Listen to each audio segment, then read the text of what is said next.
plus-size maid walks into the wrong house on a stormy night, and it's a crime lord's private meeting. Guns rise. "Call 911!" echoes off the marble, but instead of handing her over, the boss steps in front of her, shields her from bullets, and says one word. Stay. Now she's trapped in a palace with cameras, guards, and rules, forced to work under his watch. He feeds her, protects her, and swears no one touches her. But why does he look at her like she's the only quiet in his violent world? A rival wants her. A leak inside the house wants her gone. And the boss makes a shocking move to keep her safe, one that turns the city against them.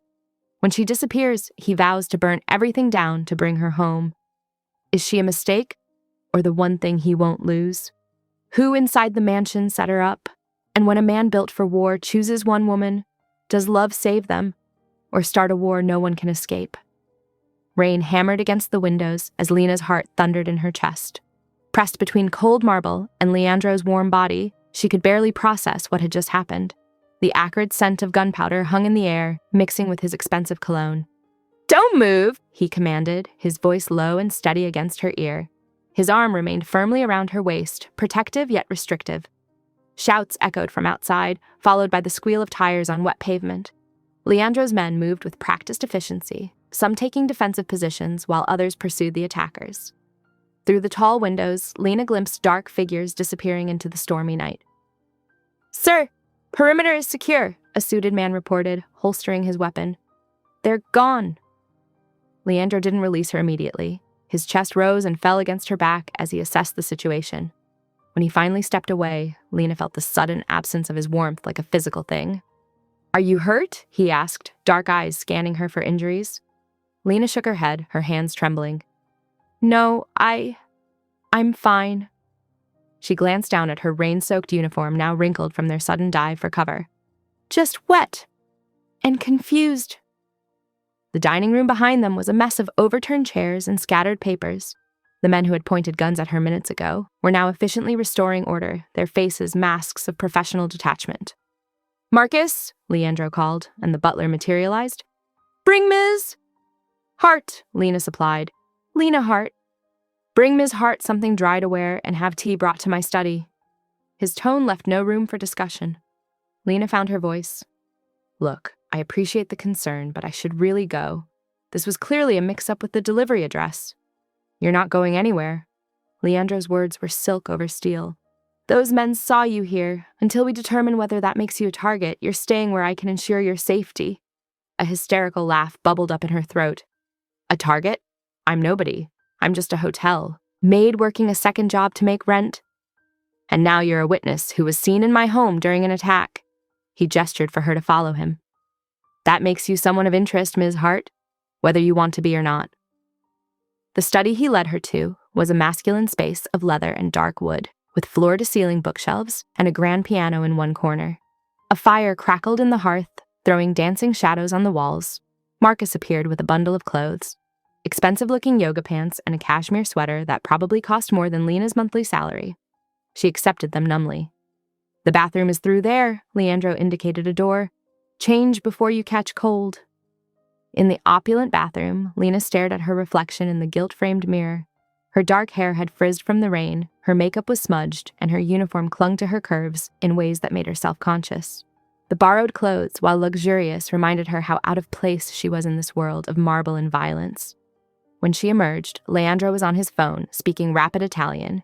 He ended the call as she sat in one of the leather armchairs, trying not to feel like she was sinking into quicksand. "Your employer has been informed you're taking a personal day tomorrow," he stated, pouring tea from a silver service. "You can't just—" "I can, and I have." He handed her a cup. "Drink. It will help with the shock."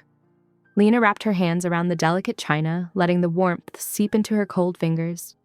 "How long do you plan to keep me here?" "Until I'm satisfied it's safe for you to leave." He settled into the chair opposite her, his presence filling the space without effort. "Tell me everything about how you came to my door tonight." So she did, explaining about the delivery service she'd picked up to supplement her income, the confusing address, the rain-blurred GPS. He listened without interruption, those dark eyes missing nothing. "A series of unfortunate coincidences," he finally said, "or a very clever way to infiltrate my home." "You can't seriously think I planned this," Lena protested. "Look at me. I'm hardly secret agent material. A ghost of a smile touched his lips. On the contrary, Ms. Hart, you're exactly what I would send if I wanted to appear harmless. Plus size, female, service worker. People's eyes slide right past you, don't they? The perfect spy. Lena felt her face heat. Well, I'm not. I'm just trying to keep my head above water in this economy, and now I'm stuck in some kind of mob drama. I never said anything about the mob, he interjected smoothly. Please, the suits, the guns, the territory maps I glimpsed. I'm not stupid. She set down her tea with a clatter. I don't want to know anything else. I won't say a word about what I saw. Just let me go home. Your home isn't secure. Leandro rose and walked to the window, his silhouette stark against the stormy night. You live alone in a ground floor apartment with basic locks and no security system. The windows are old, the fire escape is accessible from the street, and your neighbors aren't the type to intervene if they hear something suspicious. Lena stared at him. How do you... I had you checked the moment you stepped through my door. He turned back to her, his expression unreadable. You're under my protection now, Ms. Hart. For better or worse, your life has intersected with mine, and I take care of what's mine. The possessive note in his voice sent a shiver down her spine that wasn't entirely fear. The grandfather clock in the hallway struck 9 as the staff moved with practiced efficiency, securing heavy wooden shutters over leaded glass windows. Thunder rolled outside, but the storm wasn't what had everyone on edge. Lena perched on the edge of an emerald velvet settee, her work uniform plastered to her skin, water pooling beneath her sensible shoes on the Persian rug. Her hands trembled. From cold or fear, she wasn't sure anymore. Here, Nina. An older woman with steel-gray hair swept into the room, authority in every step. She wrapped a thick towel around Lena's shoulders and pressed a bone china teacup into her hands. Drink, you're shaking like a leaf.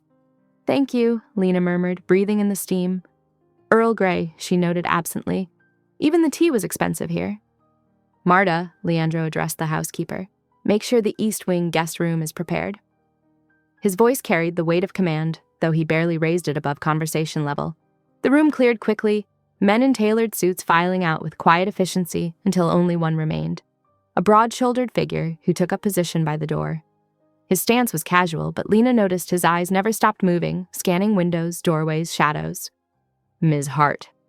Leandro settled into an armchair across from her, his movements fluid and controlled. Tell me exactly how you came to my door tonight. She fumbled in her pocket, pulled out a crumpled delivery slip. It came through the hotel kitchen. I work at the Grand Meridian as a maid, but I pick up delivery shifts when they're short-staffed. The address was printed right here. She pointed to the smudged text. Leandro took the paper, studying it with narrowed eyes before tucking it into his suit jacket. And your route? I followed the GPS. It was raining so hard I could barely see the street signs. When I got to the gate, she swallowed. It just opened. I thought someone was expecting the delivery. Kane. Leandro glanced at the man by the door. Check the gate controls for tampering. The bodyguard nodded once and spoke into his earpiece, his voice low and gravelly. Thunder cracked overhead as Marta returned, pushing a silver cart laden with covered dishes. You need to eat, she announced, fixing both Lena and Leandro with a maternal glare that brooked no argument. The smell of rich sauce and fresh bread made Lena's stomach clench. She hadn't eaten since her rushed lunch break 8 hours ago, but anxiety churned beneath her hunger. Leandro gestured to the small table by the window. Join me. It wasn't a request. Lena rose on unsteady legs, the towel slipping from her shoulders. Marta clicked her tongue and adjusted it like fussing over a child. The food was exquisite. Tender veal scallopini, roasted vegetables, fresh pasta that melted on her tongue. Lena took small, careful bites, intensely aware of Leandro's dark eyes tracking her movements. She desperately wanted seconds, but couldn't bear to appear greedy in front of him. His jaw tightened as she set down her fork with food still on her plate. You're not finished. I'm fine, thank you, she murmured. You haven't eaten enough. His tone was matter-of-fact, but something like concern flickered in his eyes. Before she could respond, a soft, electronic tone pierced the quiet. Leandro was on his feet in an instant, moving to stand between Lena and the windows. On the security monitors, mounted discreetly in one corner, headlights appeared at the edge of the property. Kane materialized from the shadows, hand inside his jacket. 3 vehicles holding at the north gate. Lena's breath caught as Leandro's shoulders tensed. He didn't move from his protective stance, and she found herself studying the broad line of his back. the way his suit jacket pulled slightly across his shoulders. Minutes stretched like hours until Kane received confirmation through his earpiece. Clear. They've moved on. Team's sweeping the perimeter now. The tension in the room eased fractionally, but Leandro remained standing for several more moments before returning to his seat. You'll stay until morning, he said to Lena. My driver will return at first light to take you home. Hours later, Lena followed Marta up a curved staircase to a guest suite bigger than her entire apartment. The housekeeper fussed over her, providing silk pajamas, demonstrating the elaborate shower controls, and assuring her the room was quite secure, dear. Left alone, Lena stood in the center of the luxurious space, feeling small and out of place. Her attention was drawn to a portrait above the fireplace, a beautiful woman with dark hair and olive skin, her smile gentle, but her eyes holding a familiar intensity. The same eyes she'd seen studying her over dinner, weighing and measuring her worth. That's the late Mrs. Valenti. Marta's voice made her jump. The housekeeper had returned with extra blankets. Leandro's mother. You have her coloring, you know. The same dark hair. Lena stared at the portrait, at those eyes that seemed to look straight through her. There was something heartbreaking in their depth, a shadow that Lena recognized in her son's gaze. Try to rest, Marta patted her shoulder. Tomorrow will sort itself out. But as Lena slipped between silk sheets, her thoughts wouldn't quiet. The woman in the portrait watched over her, those haunting eyes holding secrets Lena wasn't sure she wanted to understand. The first light of dawn crept through leaded windows, painting weak shadows across Italian marble. In the formal dining room, Lena wrapped her hands around a delicate porcelain cup, the coffee inside strong enough to steady her nerves. Outside the heavy oak door, voices carried, controlled but tense. She's a liability, Leandro. The words came crisp and measured. A civilian witness who walked straight into a territory meeting. And what would you suggest, Ben? Throwing her to the wolves while shooters are still unidentified? Lena recognized Leandro's voice, deeper than his consigliere's, threading with quiet danger. Protocol exists for a reason, Benedict Russo pressed. We contain risks. She's not a risk. She's an innocent caught in crossfire. The argument continued in muted Italian, sharp consonants carrying through carved wood. Lena sipped her coffee, pretending she couldn't hear the discussion of her fate. Marta bustled in, setting fresh pastries on the table. Don't mind them, dear. Men always think shouting solves everything. A mechanical whir drew Lena's attention to the window. Beyond the gates, where morning sun had barely dried the front steps, a black sedan idled. Above it, a small drone hovered, its camera lens glinting as it swept the property. Marta's face tightened. She touched her earpiece, murmuring rapid words Lena couldn't catch. Within seconds, Kane appeared at the window, tracking the drone with cold eyes. Leandro's phone buzzed. His expression remained neutral as he read the message, but his knuckles whitened around the device. He exchanged looks with Ben before returning to the dining room. It seems, he said carefully, that your presence here has been noted. Massimo Carbone believes you witnessed something of value last night. He's requesting... His lip curled. That we hand you over for questioning, Lena's stomach dropped. But I didn't see anything. I was just delivering food that wasn't even ordered. Precisely why this concerns me. Leandro's voice was tight. The timing was too perfect. Until we determine who orchestrated your arrival here, you'll remain under our protection. What does that mean exactly? You'll join the housekeeping staff temporarily. Marta will oversee your training. Kane will escort you during any transitions. We'll provide a secure phone, linked to my emergency line. No. Lena set down her cup. I need my job at the hotel. I have rent due, bills. Your safety takes precedence over convenience. It's not about convenience, she snapped. It's about survival. I can't just disappear from my life because some mobster thinks I know something. Leandro's eyes narrowed at her tone, but something like respect flickered in their depths. A compromise, then. Kane will call in a medical excuse for your absence. Your wages will be covered for any missed shifts. And how long is temporary? Until the streets are secure, and we identify who's hunting you. Lena wanted to argue further, but the weight of his gaze stopped her. This wasn't a negotiation, it was the best offer she'd get. Fine, she said. But I want it in writing that I'll be compensated for my regular wages, including projected tips. A ghost of a smile touched his mouth. Ben will draw up the paperwork. Leandro stepped into the corridor, where his men lined the walls, their attention sharp despite their casual poses. Listen well, he announced, voice carrying to every corner. This woman is under my protection. Any hand raised to her is a hand raised to me. Understood?" The response was immediate. Sharp nods, murmured, "Yes, sir," echoing down marble halls. Lena felt the weight of those words settle around her like chains. There would be no simply walking away now. An hour later, she stood in the massive laundry room, dressed in a pressed gray uniform that Marta had somehow produced in her size. The housekeeper moved through the space with military precision, pointing out industrial washers, explaining thread counts and proper folding techniques for Italian linens that cost more than Lena's monthly rent. "These sheets are Egyptian cotton, 1 in 200 thread count," Marta demonstrated the hospital corners she expected. "Handle them with clean, dry hands only. Each set is inventoried weekly." Lena nodded, trying to focus on the lesson instead of the security camera in the corner or the quiet man with an earpiece who'd appeared in the doorway. Her every movement would be watched, every step monitored. "The towels are Turkish cotton," Marta continued, opening another cabinet. "Each bathroom receives fresh sets twice daily. You'll need to memorize everyone's preferences. Mr. Valenti takes extra hand towels in his office suite.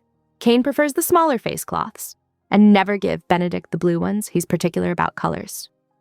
The morning stretched on, a blur of detailed instructions and endless rooms. Lena's head spun with protocols and preferences, but beneath it all ran a current of fear. She wasn't just learning a new job. She was being absorbed into a world where everything had double meanings, where even laundry could be a matter of life and death. In every room they entered, security cameras tracked their movement. Men in suits appeared and disappeared like shadows, their earpieces constant reminders that nothing went unobserved. This wasn't just a mansion, it was a fortress, and she was now locked inside it. The grandfather clock in the foyer struck noon as Lena followed Marta through their afternoon rounds. Delivery trucks rumbled through the service gate, bringing fresh produce and supplies while armed guards checked manifests against orders. "Kitchen deliveries always at noon," Marta explained, marking items off her clipboard. "Silver inventory every Wednesday, and most importantly," she paused, pointing to an ornate set of double doors, "the piano room is strictly off limits. No cleaning, no dusting, no entering without explicit permission." Lena nodded, adding it to her mental map of forbidden zones and safe spaces. As they worked through the Manor's East Wing, she began noticing the small details that made this fortress feel lived in. A leather chair worn smooth on one arm, probably from someone's habitual perch. Wire-rimmed reading glasses lay beside the memorial portrait, as if their owner might return any moment to finish a chapter. Running her cloth along the grand staircase's banister, her fingers found a nick in the wood, worn smooth by time. She imagined a young Leandro, perhaps racing down these steps before his world hardened into gunmetal and security protocols. After several hours of memorizing which surfaces needed special polish and which windows were bulletproof, Marta directed her to the staff kitchen for a late lunch. The soup was hearty, made with fresh vegetables and tender meat that put her usual microwave meals to shame. When she finished, Lena gathered the folded throw she'd found earlier, intending to return it to its proper place. The route took her past the piano room, where the door stood slightly ajar. Soft notes drifted out, a melody so filled with longing it made her chest ache. She hesitated, clutching the blanket. Through the crack, she could see Leandro at the piano, his usual rigid control transformed into fluid grace as his hands moved across the keys. The piece spoke of loss and memory, each note precise yet somehow raw with emotion. His fingers didn't falter, but she knew he'd spotted her reflection in the piano's polished lid. Instead of stopping or sending her away, he continued playing, allowing the melody to reach its natural, haunting conclusion. When the last note faded, Lena found her voice. "That was beautiful." "Thank you." He remained seated at the bench, one hand resting lightly on the keys. Her eyes drifted to the portrait above the fireplace, the dark-haired woman whose features echoed in his own. "Was she my mother?" His tone held finality, yet something in his posture invited her to stay. "I should return this," she said, holding up the throw. He nodded, watching, as she draped it over the arm of a nearby chair. The room felt different with music still hanging in the air, less forbidden, more sacred. The moment broke when Kane appeared in the doorway, expression alert. "Sir, motion detection at the south hedge. Black sedan, tinted windows." It paused for 30 seconds before continuing east. Leandro's fingers curled against the piano keys. "Double the watch at the service entrance. That's where they'll probe first." His gaze shifted to Lena. "You're assigned there tomorrow morning. Stay within sight of the cameras." "Yes, sir." The words felt strange in her mouth, but they seemed appropriate for this new reality. As evening settled over the manor, Marta found Lena organizing linens. The housekeeper pressed a slim phone into her hands. "Secure line," she explained. "One contact, starred, for emergencies only." She demonstrated the house code sequence, 3 quick taps, 2 slow, then enter. "Memorize it. Keep the phone with you always." Later that night, Lena sat cross-legged on her staff room bed, typing notes to her personal phone while she still remembered details. Every corridor branching from the main hall, every rule about cleaning products and proper storage, every alcove and sturdy wall that might offer protection if gunfire erupted again. The manor had grown quiet, but she could still hear that melancholic piano piece in her mind. It felt like a key to understanding this place, beautiful and dangerous, precise yet filled with barely contained emotion. She documented the staff kitchen's schedule, the rotation of guards at each entrance, the exact time delivery trucks were permitted through the gate. Knowledge was survival here. Each detail might matter. Which doors had reinforced frames, which windows offered clear sightlines to the grounds, which rooms had secondary exits. The security phone sat on her nightstand, its single-starred contact a reminder that she was now under the protection of a man who could make music sound like heartbreak. She added another note. Piano room, restricted access, exception. When music plays? Outside her window, guards patrolled with measured steps. Cameras swept the grounds in steady arcs. Somewhere in this labyrinth of marble and secrets, a motherless son had played a song of loss, and for a moment let her listen. Lena reviewed her notes one final time, committing each detail to memory. Tomorrow she would begin learning new rhythms, the pulse of deliveries, the flow of staff through secured corridors, the pattern of protection that now surrounded her life. But tonight, she let herself remember that melody, haunting and beautiful, like everything else in this dangerous new world. Morning light filtered through the reinforced windows of the service corridor as Lena shadowed Marta, clipboard in hand. The routine felt almost normal, checking produce deliveries against the day's ledger, sorting through fresh linens, watching Marta's practiced efficiency. Kane stood at his post near the security monitors, his presence both reassuring and a reminder of why such vigilance was necessary. His eyes never stopped scanning the feeds, fingers occasionally tapping his earpiece as he received updates from the perimeter team. "Always check the seals," Marta instructed, demonstrating how to inspect the packaging. "If anything looks tampered with..." A metallic scraping sound cut through her words. The service door's latch rattled, and a thin piece of metal slipped through the gap. Time compressed into heartbeats. The door burst inward, and 2 masked figures shoved through. Kane's voice boomed, "Down!" Lena dropped behind a rolling cart as Leandro seemed to materialize from nowhere, his movements precise and lethal. The first intruder went down with a sickening crack, a brutal combination of strikes that left him motionless on the floor. The second attacker pulled a knife, but Leandro was faster. He caught the man's wrist, twisted until bones ground together, and slammed him face first into the wall. The knife clattered to the floor as Leandro pinned the man's arm behind his back at an impossible angle. "Who sent you?" Leandro's voice was ice-cold, controlled despite the violence of his actions. The intruder's only response was a pained grunt. Leandro increased the pressure until something popped, and the man let out a strangled cry. "Take him to the basement," Leandro ordered, and 2 security team members appeared to drag the conscious intruder away. Others moved to secure the unconscious one. In the sudden quiet, Lena noticed Leandro's hands. They trembled slightly, not from fear or adrenaline, but from barely contained rage. His knuckles were split, blood slowly welling from where they'd connected with the first attacker's face. Without thinking, she stepped forward and took his arm. "Come with me." He allowed her to guide him to a stool in the pantry, his dark eyes following her movements as she retrieved the first aid kit Marta kept on a high shelf. "You don't have to," he started. "I know." She wet a clean cloth and began dabbing at his knuckles. "But I want to." He sat perfectly still as she cleaned away the blood, his breathing measured and controlled. When she started applying antiseptic, he didn't flinch, though she knew it must sting. "Are you hurt?" he asked softly, studying her face. "No."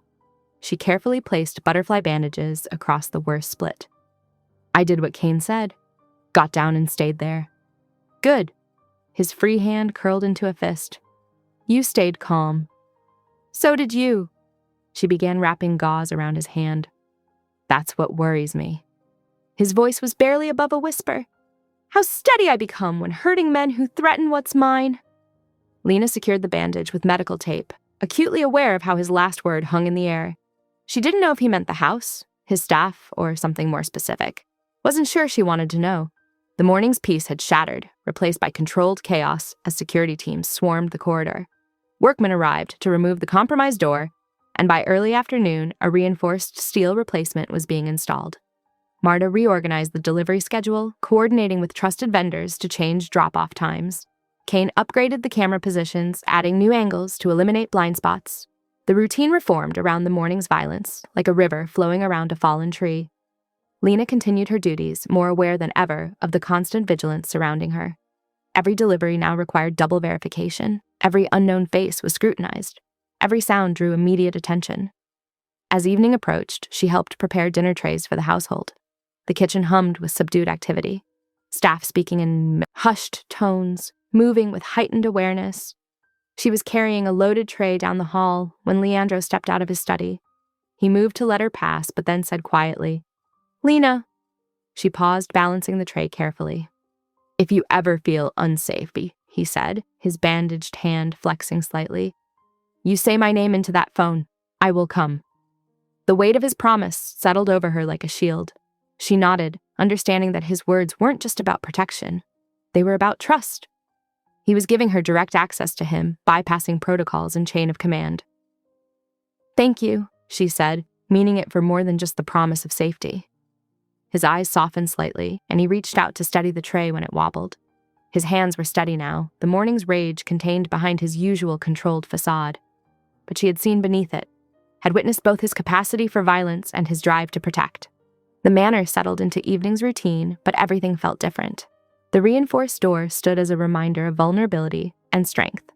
The security teams moved with renewed purpose, and Lena carried the weight of Leandro's words with her, understanding that in this dangerous world she'd stumbled into, his protection was both a gift and a responsibility. The phone in her pocket felt heavier now, knowing his name was the only one it would call. One word from her, and he would come, the man who could break bones without hesitation, and then sit perfectly still while she bandaged his wounds. The man whose hands could deal death, and yet tremble with rage at threats to those under his protection. Morning light streamed through the study windows as Ben placed a manila folder on Leandro's desk. His expression was grim, matching the tension that had gripped the manor since yesterday's attack. "The order slip analysis," Ben said, spreading out several documents. "Paper stock traces to downtown copy on 5th, used by Leone's restaurant supply." Leandro's jaw tightened. Leone's had been their trusted vendor for years. Someone inside the chain. "Seems so." Ben tapped a grainy security photo. "We need to walk through that night again. With her." Minutes later, Lena sat perched on the edge of a leather chair, hands clasped in her lap, as she recounted the events. "I wasn't supposed to work that shift. Sandra called in sick, so I covered." "Who gave you the delivery order?" Leandro asked. Lena's brow furrowed in concentration. "Mike, the new kitchen runner. He was insistent I take it." She looked up, realization dawning. "Said since I was going that way anyway. But I hadn't told anyone where I lived." Ben was already dialing. After several rings, he shook his head. "Runner's not answering." Leandro dismissed them both, his expression thunderous. Lena left the study, her mind spinning with implications. Her footsteps carried her past the portrait room, where she paused, drawn by movement inside. Leandro sat in a high-backed chair, staring at his mother's portrait. The morning light caught the silver threads in his dark hair, highlighting the exhaustion etched around his eyes.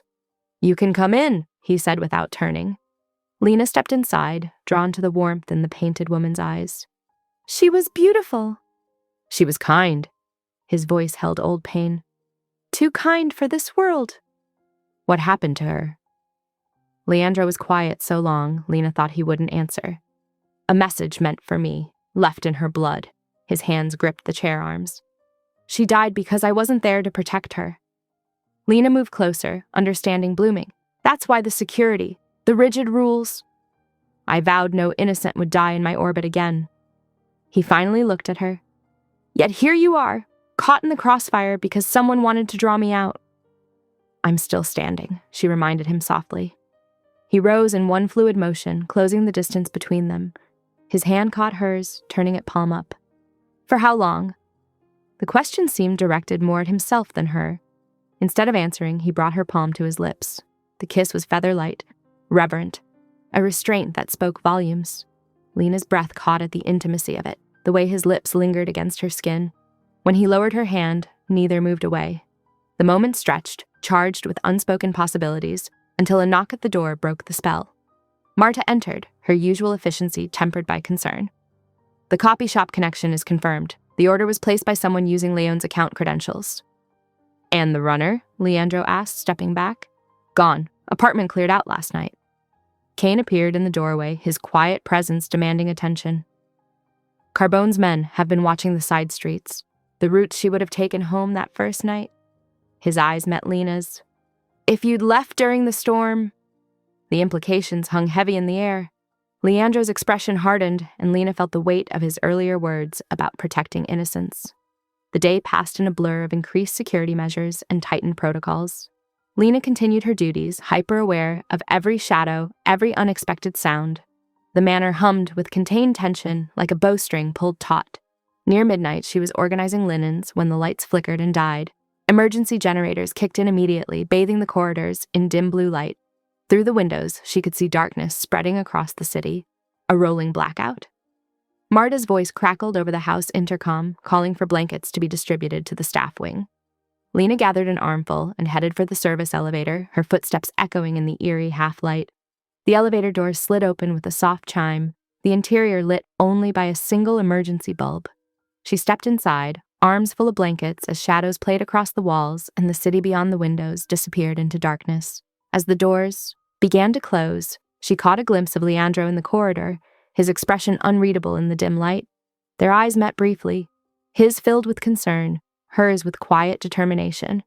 Then the doors sealed shut, leaving her alone with the soft hum of descent and the memory of his lips against her palm. The kiss had been a promise of sorts, she realized.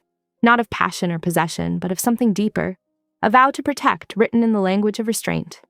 In this world of shadows and danger, where every delivery could be a trap and every stranger a threat, he had chosen to show his intent through gentleness. The elevator continued its descent toward the staff wing, carrying her deeper into the darkened manor. Above, she knew cameras watched and guards patrolled, all part of the fortress Leandro had built to prevent another loss like his mother's. Now she was part of that protected circle, marked by a kiss that wasn't a kiss and a promise spoken against her skin. The blankets in her arms were warm, a mundane comfort against the chill of uncertainty. Whatever trap had been meant to snare her that first night had failed, but its echoes remained, in increased security, in watchful eyes, and in the way Leandro looked at her as if she were something precious he feared to touch. The elevator shuddered, metal groaning against metal. Lena's heart leaped into her throat as the car jerked to a stop between floors, blankets tumbling around her feet. The emergency lights flickered, casting strange shadows. Her fingers trembled as she pulled out the phone Marta had given her. One starred contact. She pressed it. Lena! Leandro's voice came instantly, calm and steady. Are you hurt? No. The walls seemed to press closer. The elevator. I know exactly where you are. Keys clicked in the background. Kane's heading to the shaft now. Stay with me. Her breath came in short gasps as the confined space closed in. The air felt thick, heavy. Listen to my voice, Leandro commanded softly. Breathe with me. In through your nose, hold it, now out. She followed his rhythm, focusing on the deep timbre of his words rather than the creaking cables above. I can't. The car swayed slightly and panic clawed at her chest. You can. I'm right here with you. His voice never wavered. 3 floors up, west corridor. I can see you on the security feed. A metallic bang from above made her jump. Leandro! I'm coming. The determination in his tone steadied her. Keep breathing. The elevator groaned again, lurching downward several inches. Lena pressed herself into the corner, eyes squeezed shut. Metal scraped against metal, and suddenly fresh air rushed in. She opened her eyes to see Leandro forcing the doors apart, sleeves rolled up, muscles straining. Kane braced the gap from outside as Leandro swung into the car. He was breathing hard, tie loosened, hair slightly disheveled. In the dim emergency lighting, his eyes were dark with concern and something else, something that made her pulse quicken for entirely different reasons. Are you all right? He stepped closer, one hand coming up to cup her cheek. The touch sparked between them, igniting all the tension that had been building since that reverent kiss to her palm. His thumb traced her bottom lip. "Can I?" he whispered. "Yes." He kissed her slowly, deliberately, as if memorizing every sensation. His other hand slid into her hair, cradling her head as he deepened the kiss. She gripped his shirt, pulling him closer. The distant wail of generators and the rhythmic thunk of emergency relays faded away. There was only the heat of his mouth, the solid warmth of his body pressing her against the wall, the gentle way his hands explored her curves with appreciation rather than judgment. "Beautiful," he murmured against her neck. "So beautiful." She gasped as his teeth grazed her pulse point. "Leandro!" He pulled back just enough to meet her eyes. "Tell me to stop and I will." Instead, she pulled him back down, pouring all her fear and want and trust into the kiss. His restraint crumbled as he lifted her, letting her wrap her legs around his waist. Time lost meaning in that suspended space. Every touch was reverent, every kiss an exploration. When he finally slid into her, it was with aching tenderness that made her eyes sting. "Look at me," he commanded softly, waiting until she did. "Stay with me." She nodded, unable to look away from the intensity in his gaze as they moved together. The elevator swayed slightly, adding to the dreamlike quality of the moment. When she came apart in his arms, he swallowed her cry with a kiss, following her over the edge with a low groan of her name. They stayed wrapped around each other until another mechanical groan reminded them where they were. Leandro helped her straighten her clothes, then wrapped one of the fallen blankets around her shoulders. "No one touches you but me," he said quietly, seriously. "And only if you want that." The doors creaked wider as Kane and the maintenance team finally got them fully open. Leandro lifted her out first, keeping himself between her and the gathered security team. "Clear the corridor," he ordered, "and understand this. Ms. Hart's privacy is absolute. Anyone who violates that answers to me." The men dispersed quickly, leaving only Kane, who nodded once before taking up his usual post at the end of the hall. Leandro insisted on having her checked over in the staff infirmary, despite her protests that she was fine. She ended up in one of the beds, wearing his dress shirt after Marta brought fresh clothes. "You don't have to stay," she told him as he settled into a chair positioned between her and the door. "I do." His tone left no room for argument. "Sleep. I'll be here." As dawn painted the sky in soft pinks and golds, Lena drifted off to the steady sound of his breathing, feeling safer than she had in years.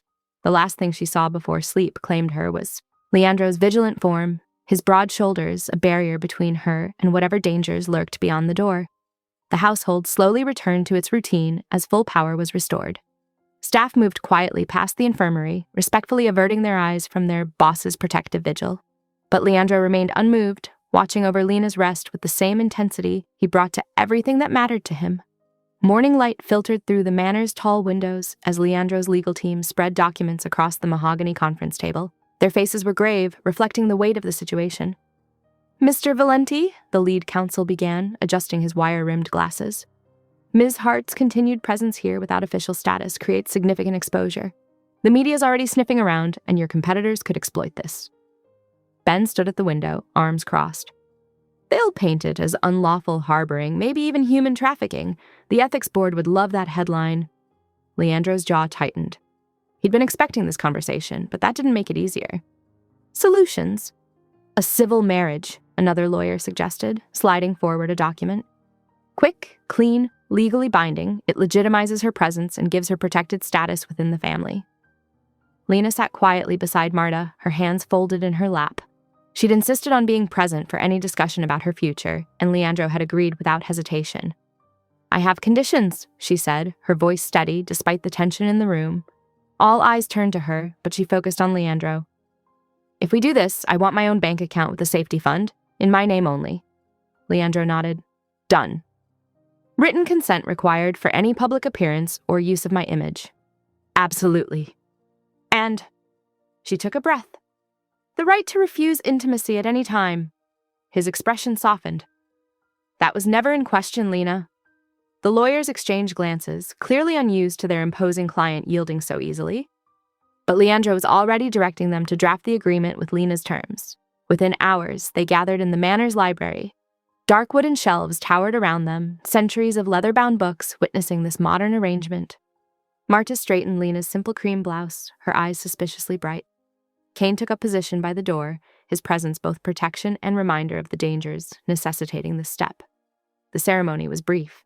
When the justice of the peace pronounced them married, Leandro didn't move to kiss her. Instead, he waited until she reached for his hand, threading her fingers through his. "Thank you," she whispered. His thumb traced her knuckles. "For what?" "For letting me choose." They spent the afternoon reviewing security protocols and her new legal status. Marta insisted on serving them tea and small sandwiches, treating the businesslike occasion with quiet dignity. By late afternoon, Ben burst in with his tablet. "We've got a problem." He held up the screen showing a news blog. "Valenti heirs marriage of convenience, power play, or passion?" Leandro's expression darkened. "How?" "Someone leaked the marriage certificate filing. City Ethics Board is already making noise about investigating your business holdings." Lena's hands trembled slightly as she set down her teacup. "They'll dig into everything now." "Let them," Leandro said firmly. "Every permit, every contract is clean." As sunset painted the library windows in amber, they moved to a corner table for dinner, avoiding the exposed main dining room. Marta had prepared comfort food, pasta with her secret sauce recipe, but tension made it hard to eat. "What if they make an example of us?" Lena asked, pushing pasta around her plate. "The city could freeze your accounts, shut down operations." Leandro set down his fork. "I built safeguards for a war like that." His voice was confident, but when he looked at her, worry flickered in his eyes. It wasn't his empire he feared for. Kane appeared silently in the doorway. "Boss, Ben needs you in the security office." They found Ben hunched over monitors, playing surveillance footage. "Watch the service entrance," he said, pointing to a timestamp. The footage showed a delivery man swiping his keycard, but in the split second before the door closed, a shadow slipped through. Ben froze the frame, enhanced it. "Someone with staff access is helping them," he said grimly. "This piggyback entry happened 3 times last week. Has to be a high-level mole." Leandro's hands gripped the back of Ben's chair. "Cross-reference all card swipes with staff schedules. I want to know everyone who had access during those time frames." Lena stood in the doorway, watching the footage replay. The shadow moved with familiar confidence, knowing exactly where the cameras were. "They're getting bolder," Kane observed quietly. "Or desperate," Leandro replied. He turned to Lena, his expression softening slightly. "We'll find them." She nodded, but her eyes stayed on the screen where that shadow kept slipping through, again and again, into their supposed sanctuary. Marta appeared with fresh coffee, her presence a reminder that life had to continue despite threats. She poured cups for everyone, then squeezed Lena's shoulder. "Come, Kara," she said gently. "Let's review tomorrow's schedules while they work." As they left, Leandro's voice followed them. "Pull up every employee file. Someone knows our patterns too well." The evening stretched on, full of whispered conversations and worried glances, but underneath the tension ran a current of determination. They had built something here, this strange, dangerous family, and they would protect it. Dawn crept over the manor like a held breath. In the security office, screens cast blue shadows across Kane's face as he ran another keycard audit. Coffee cups littered the desk, marking hours of analysis. "Here," he said, pointing to a pattern. "Ben's credentials accessed the West Gate 3 times during meetings we know he attended elsewhere." Leandro leaned closer, his shoulders rigid. "Show me the timestamps." All during critical moments, the night Lena arrived, the blackout, and yesterday's staff shift change. Kane's voice stayed neutral. "The evidence is clean. Too clean." "Like someone wants us to find it," Leandro muttered. He straightened, pacing the narrow space. "Ben's kept my books clean for 10 years. He's godfather to my sister's children." "Which makes him either loyal or perfectly placed." Lena stood in the doorway, wrapped in one of Leandro's sweaters against the morning chill. She'd been watching them piece this puzzle together for hours. "Let me talk to him," she said quietly. Both men turned. Leandro's expression tightened. "Absolutely not." "In the chapel," she pressed. "It's neutral ground. Staff go there to light candles, pray. He'll feel less cornered." "With a potential traitor? No. You have cameras there. Kane can watch every angle." She met Leandro's gaze. "Sometimes people need space to tell the truth." Minutes later, she sat in the small chapel off the courtyard. Morning light filtered through stained glass, painting the stone floor in jewel tones. Ben entered silently, his usual sharp suit incongruous among wooden pews and flickering votives. "Brave of you," he said, staying near the door. "Or stupid." She gestured to the seat across from her. But we need to talk. He settled onto the bench, his movements careful. About the evidence against me? About Leandro. Something flickered in Ben's eyes. What about him? You've known him longer than anyone here except Marta. You've seen him build this empire. She leaned forward. And now you're worried he's losing his edge. Mercy kills empires, Ben said flatly. Compassion is weakness enemies exploit. Like his compassion for me, you're his only visible weakness. Ben's voice dropped lower. And weaknesses get leveraged.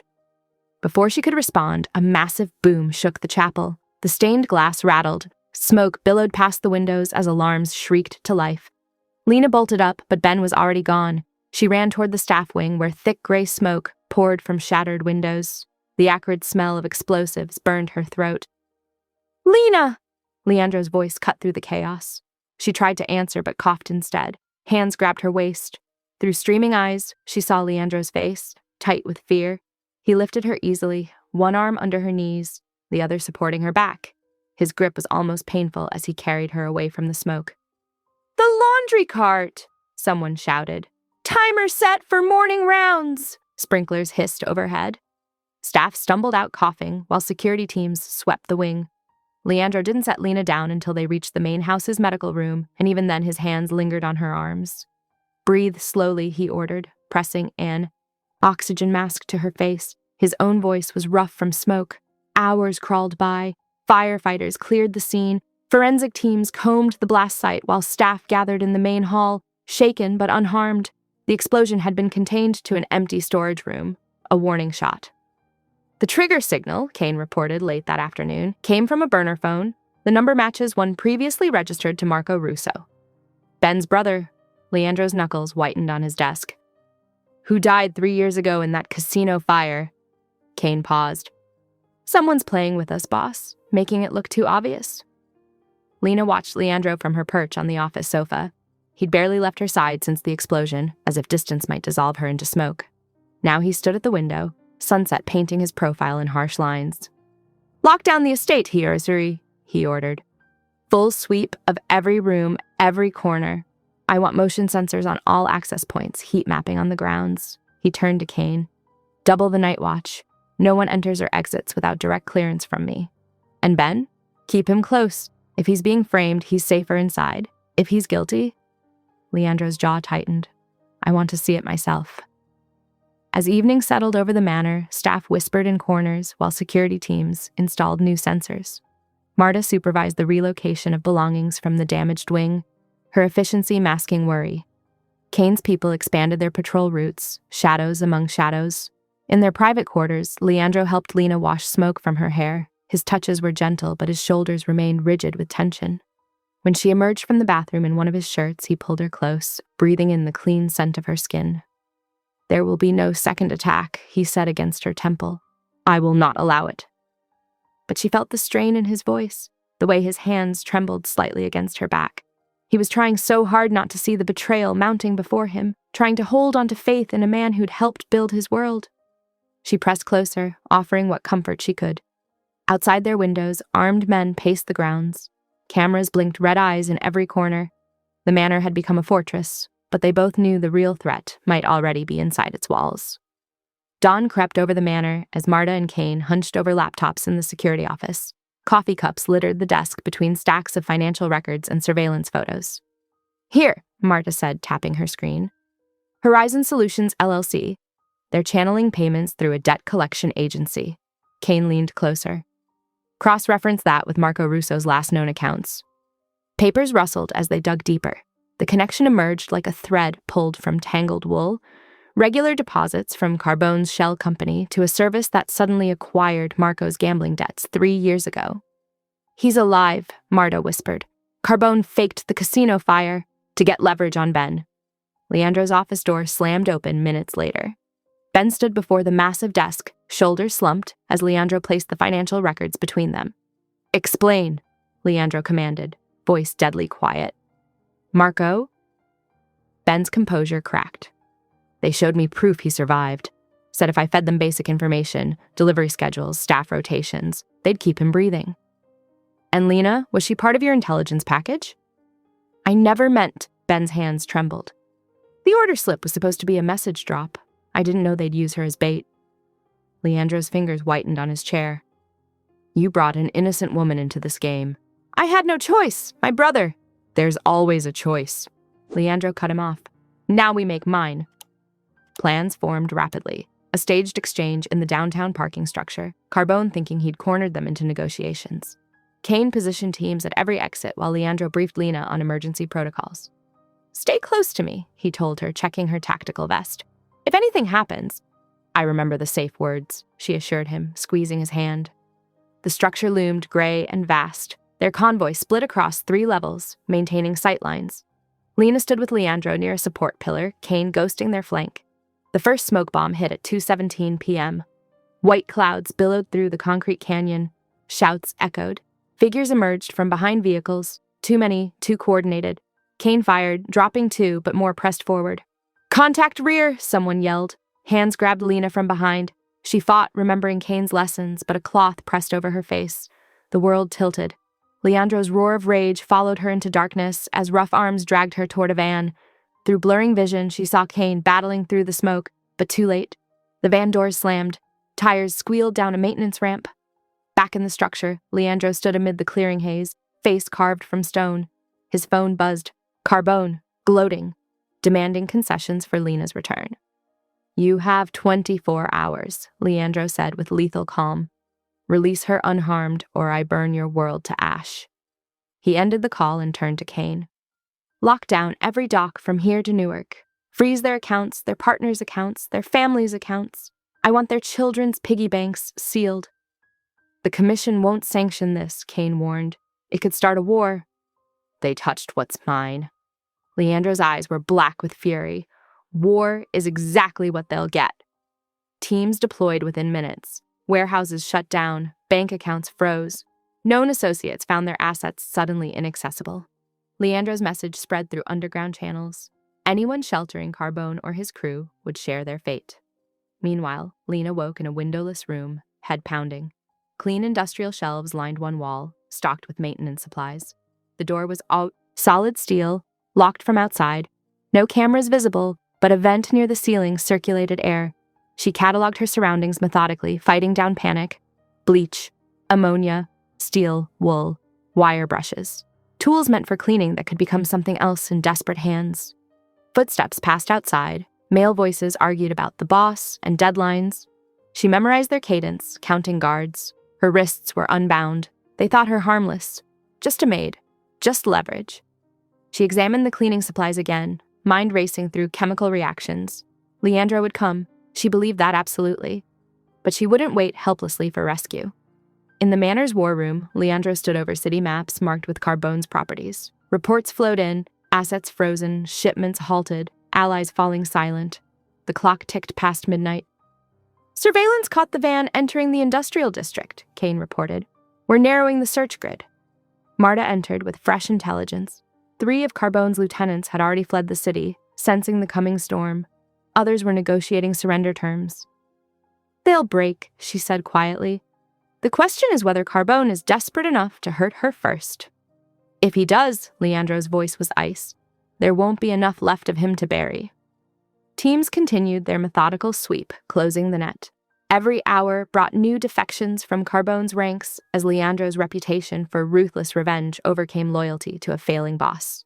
In her locked room, Lena measured cleaning supplies and calculated angles to the vent. She could hear fear growing in the guards' voices as reports of Leandro's systematic destruction reached them. She allowed herself a grim smile. They thought they'd captured a weakness, Leandro's soft spot. Instead, they'd armed a survivor who knew exactly how dangerous common chemicals could become. The next 24 hours would determine if Carbone's empire survived. But Lena had already decided she wouldn't spend them all in this room. Leandro's war room hummed with controlled chaos as screens tracked movements across the city. Safe houses that had stood for decades went up in smoke. Judges who'd looked the other way for years suddenly remembered their oaths. Police captains discovered old files on their desks. Northwest Quadrant secured, Kane reported, marking off another sector. 3 potential sites left based on power usage and delivery patterns. The first was an abandoned textile mill, the second a waterfront storage facility, and the third a converted mechanics garage. All had the infrastructure to hold a prisoner. All belonged to shell companies traced to Carbone's network. Start with the waterfront, Leandro ordered, studying blueprints. It's closest to their original exit route. In her locked room, Lena measured breaths through her sleeve as ammonia fumes mixed with vinegar, creating a toxic cloud. She'd accidentally knocked both. Bottles over, ensuring maximum spread. The chemical reaction worked faster than expected, seeping under the door. What the hell is that smell? A guard coughed in the hallway. Check on her, another ordered. Make sure she didn't poison herself. Keys rattled. The door cracked open. Lena crouched, ready. The guard stepped in, bandana over his face. Hey, what did you… She flung the remaining ammonia into his eyes. He screamed, stumbling. His phone clattered to the floor. Lena snatched it, aimed the camera up at the distinctive, cross-hatched vent pattern, and hit record. 3 seconds of footage before the guard recovered enough to lunge. She dropped the phone and ducked his grab, sliding past him through the door. Another guard appeared at the end of the hall. She retreated into the chemical-filled room, slamming the door. They wouldn't rush in through the fumes. At the manor, Kane's surveillance team caught the brief video upload. Signal hit, warehouse district, building matches, the Morrison Steel conversion. Got you, Leandro breathed, already moving. He assembled his strike team en route, voice steel-edged in the van. 2 objectives. Lena's extraction is primary. Securing leverage is secondary. Anyone who hesitates at a door or risks her safety goes home. Understood? Yes, sir, came the unified response. They approached with lights off, tactical teams splitting to cover exits. The warehouse loomed against the river, old brick and rusted metal gleaming dully under security lights. 3 heat signatures on ground level, Kane reported through comms. 2 more, second floor, 1 in the basement. Leandro checked his weapon. Breach pattern Alpha, go. They moved like shadows, neutralizing guards before alarms could sound. The first floor cleared in under 2 minutes. Second floor, 90 seconds. They converged on the basement stairs. In her room, Lena gripped her makeshift weapon, a wooden mop handle broken to a sharp point. Boots moved above, then silence. A single gunshot echoed, followed by more silence. Her door burst inward. She swung and froze. Leandro stood in the doorway, hands raised. It's me, Kara, just me. The mop handle clattered to the floor. She launched herself at him, and his arms locked around her, fierce and trembling. Are you hurt? His hands framed her face, checking for injuries. Did they touch you?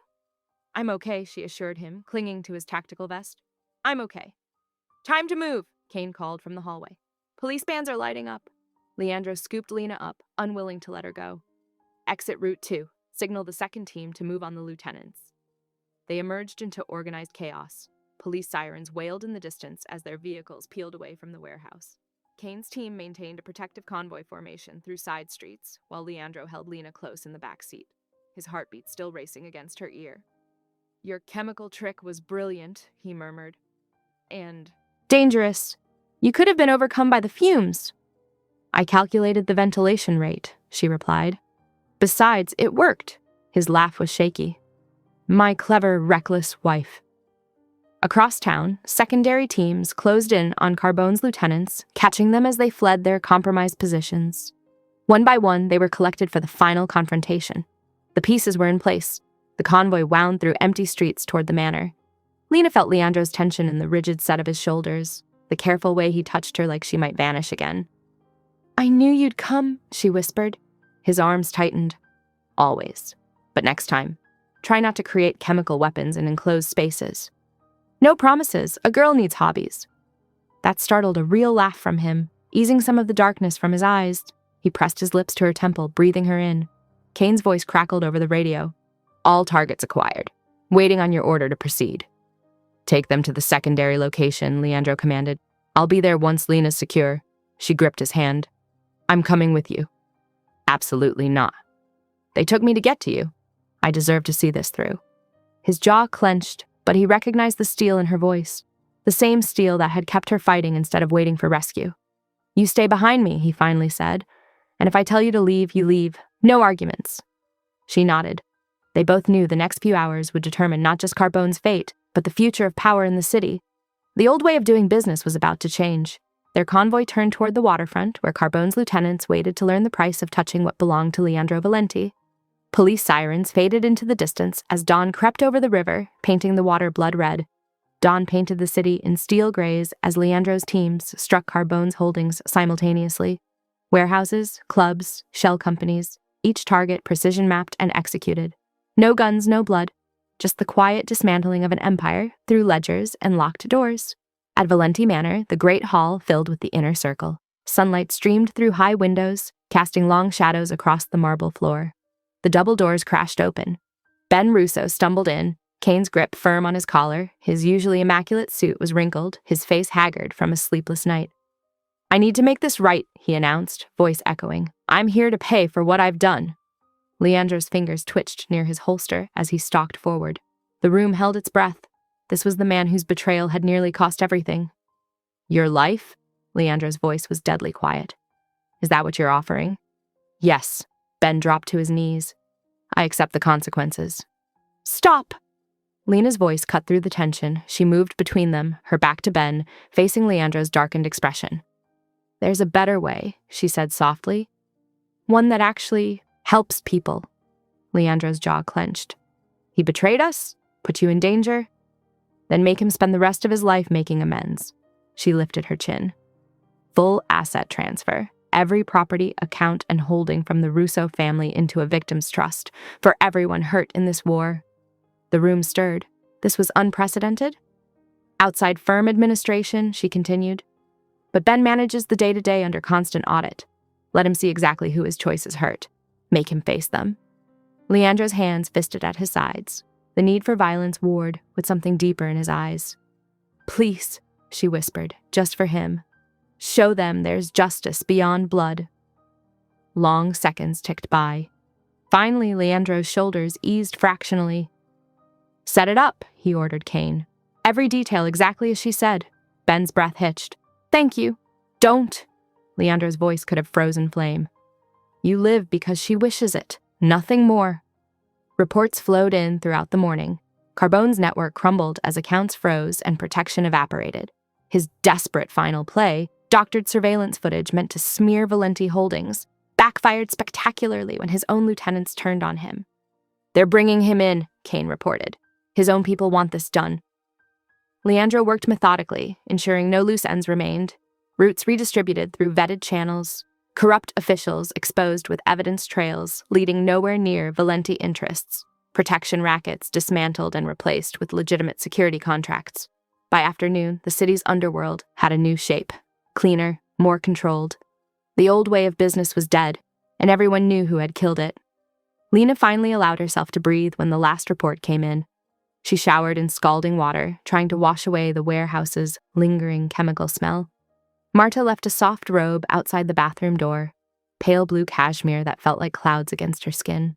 In the kitchen, she perched on a high stool at the island, forcing down small bites of toast. Her hands wouldn't stop shaking. The adrenaline crash hit hard, leaving her hollow and jittery. Movement caught her eye. Leandro stood in the doorway, jacket discarded, shirt sleeves rolled to expose forearms marked with fresh bruises. He'd torn apart a criminal empire today, but his eyes held only gentleness as they tracked her trembling fingers. He crossed the kitchen slowly, as if approaching a spooked animal. When he reached her, he sank to his knees, looking up at her face. "You are my only line I will never cross," he said, voice raw and unguarded. His hands covered hers, steadying the tremors. "My conscience. My heart." Lena's breath caught. This dangerous man who'd reshaped a city was on his knees before her, offering everything he was. "I chose you," she whispered. "I'll keep choosing you." He pressed his forehead to their joined hands. For a long moment, they stayed like that. The quiet, after the storm, finding peace in simple touch. Marta appeared silently with fresh tea, her eyes soft as she watched them. The kitchen filled with early evening light, turning everything gold. Somewhere in the city, papers were being signed, lives rebuilt, a new order taking shape. But here, in this moment, there was just them. A man who'd learned mercy could be stronger than violence, a woman who'd found power in compassion, and the home they'd protected, not with bullets, but with the choice to be better than their worst impulses. Leandro rose slowly, keeping her hand in his. Outside, car doors slammed as the last teams returned. The day's work was done. Tomorrow would bring new challenges, but they would face them together. "Eat," he murmured, pressing a kiss to her temple. "Then rest. I'll be here." She squeezed his fingers, anchoring herself in his solid presence. The trembling in her hands began to still. They had survived. More than that, they had changed things. The kitchen settled into peaceful quiet.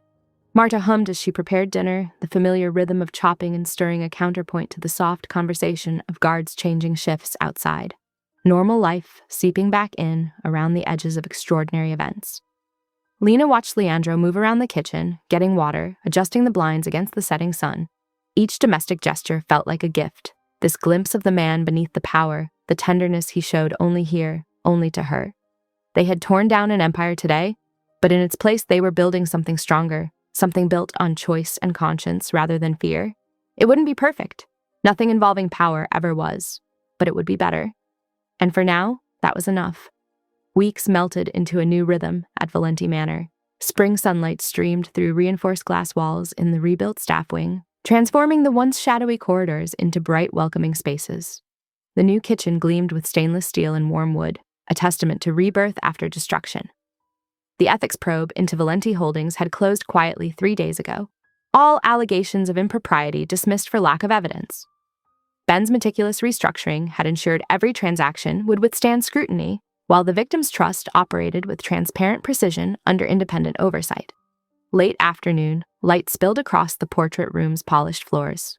Leandro sat at the piano, fingers moving with familiar grace over ivory keys. The melody was different now, still complex but no longer haunted. His mother's portrait watched over them, her painted eyes holding the same quiet strength Lena saw in him when no one else was looking. Lena leaned against the doorframe, content to observe. Her simple blue dress caught the golden light, and the thin gold band on her finger caught occasional glints. What had started as a protective measure had evolved into something real, something chosen. They'd rewritten their marriage contract last week, not with lawyers, but with promises they crafted together. Complete honesty between them always, tenderness reserved for private moments, and her full authority over the trust's operations. The first community supper was scheduled for that evening. Families who'd lost homes or livelihoods in the gang war would gather in the manor's great hall, not as supplicants, but as guests. Marta had been organizing since dawn, directing staff with quiet efficiency as they transformed the formal space into something welcoming. The kitchen buzzed with preparation. Massive silver chafing dishes lined the counters, filled with comfort foods meant to ease conversation between strangers. Marta moved between stations, tasting sauces and adjusting seasonings with the precision of a general commanding troops. Outside, Kane patrolled the perimeter with his usual thoroughness but a notably lighter step. The end of the war had eased something in him too. He still watched, still protected, but the constant tension in his shoulders had softened to alert readiness rather than battlefield preparation. At precisely 6 o'clock, the first guests arrived. Lena greeted them personally, learning names, noting needs. A mother with 3 children who'd lost their apartment in a fire, an elderly couple whose corner store had been caught in the crossfire, a young waitress whose car had been destroyed during a chase. Each story represented a thread in the larger tapestry of harm they were working to repair. Ben arrived as coffee was being served, clean-shaven and wearing a simple suit. His brother's debt had been cleared, but his own penance continued. He moved through the crowd with humble efficiency, pouring drinks and answering questions about the trust's operation. The independent auditor watched from a corner, noting every interaction in her tablet. The evening flowed with surprising ease. Children played in the courtyard under watchful eyes. Adults shared stories over plates of food, finding common ground in survival and hope. Even Leandro circulated briefly, his presence carefully measured to acknowledge without intimidating. As twilight settled over the manor, the last guests departed with leftovers packed by Marta and contact information for the trust's services. Staff began the quiet work of returning the great hall to order. Lena watched from the stairs, feeling the satisfaction of a promise fulfilled, not just protection, but restoration. Leandro found her there, his hand settling warm at the small of her back. Without words, they retreated to their suite, where city lights twinkled through floor-to-ceiling windows. The room had become truly theirs over the weeks, her books mixed with his on shelves, her robe draped beside his, their shared life evident in every detail. "I will always be what I am to the world," he said quietly, standing behind her at the balcony doors. "Lethal when necessary, unforgiving to threats." His hands settled on her shoulders, thumbs tracing gentle circles. "But never to you, only to you will I show this side." Lena leaned back against his chest, feeling the steady thud of his heart. "I don't want you soft," she answered. "I want you true, someone who will choose me, choose us, even when the choice is hard." "Always," he breathed against her hair. "You are my compass now." The river wind carried the sounds of distant traffic, their city, rebuilt under new rules, rules that balance power with responsibility, strength with mercy. Not perfect, but better than before. Leandro turned her gently, laying his palm over her heart. The gesture had become their private ritual, more intimate than any kiss. "This home stays open," he whispered, "lit and safe, first for you, then for all those we choose to protect." His promise settled into the quiet space between them, absolute as gravity. They had built something neither of them expected, a marriage of choice rather than convenience, a power tempered by compassion, a home where both strength and tenderness could flourish. The manor settled around them, creaking softly as it cooled in the evening air. Somewhere below, Marta would be having her nightly tea, Kane would be checking locks and monitors, staff would be finishing their evening routines, their household, their family, their carefully constructed peace.